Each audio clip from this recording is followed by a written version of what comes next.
So if you were to ask anybody who has worked with me over the last years what it was like to work with me, I think one of the things that they would say is that I have a constant soundtrack running through my head and will randomly, periodically blurt out into song lyrics that pertain in some way to the conversation that we were just having. It's just what I do. I like music, and I like always having music playing and going. I'm a music person.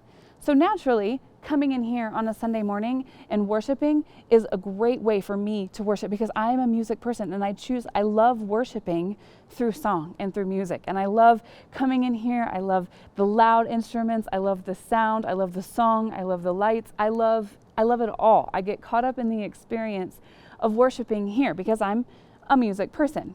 But worship is a kind of a churchy word. You don't really hear the word worship outside of a church environment or a church setting. It's not said a lot. It's one of those like church-ese words that we say in the church, but do we even really know what it means? We say it a lot, but do we even really know what it means? So worship is described as a feeling or expression of reverence and adoration, and showing that reverence and adoration. So this makes sense on a Sunday morning when we come in here for an hour and 10 minutes and we get to praise and worship through song, and that makes sense. We're expressing our adoration through song. That makes sense.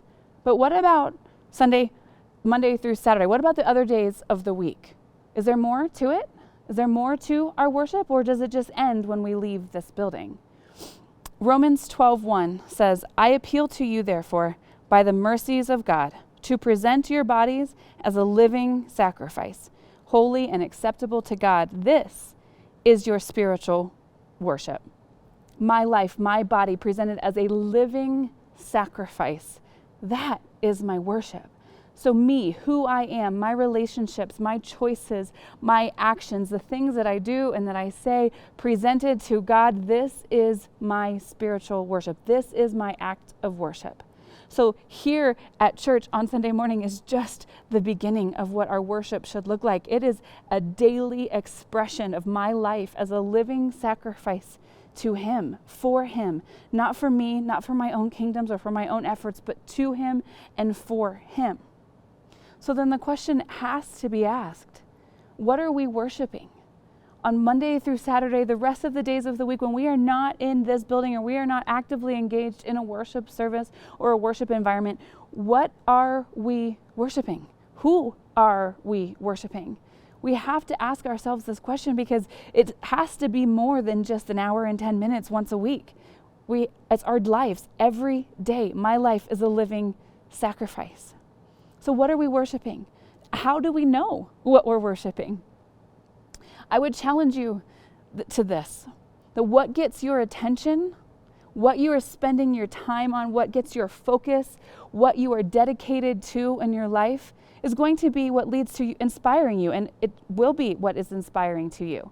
And what is inspiring to you and what gets your attention is going to get your adoration. So what gets our attention and what gets our focus and what gets our dedication is going to be what gets our adoration. How we express that and what we say in our worship. So what are we worshiping? What are you worshiping through your choices and through your actions? What has your attention?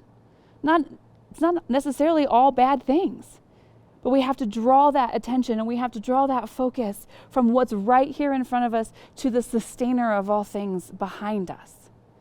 This could get hard and it can get tricky, but church, I challenge us to just practice presence. We have to practice being in His presence, practice focusing on Him and His word, because that is going to be what keeps our attention always on Him, not on the circumstances that are around us, but we can worship Him every day through the choices that we make, because we are the living sacrifice for Him. Love you, church.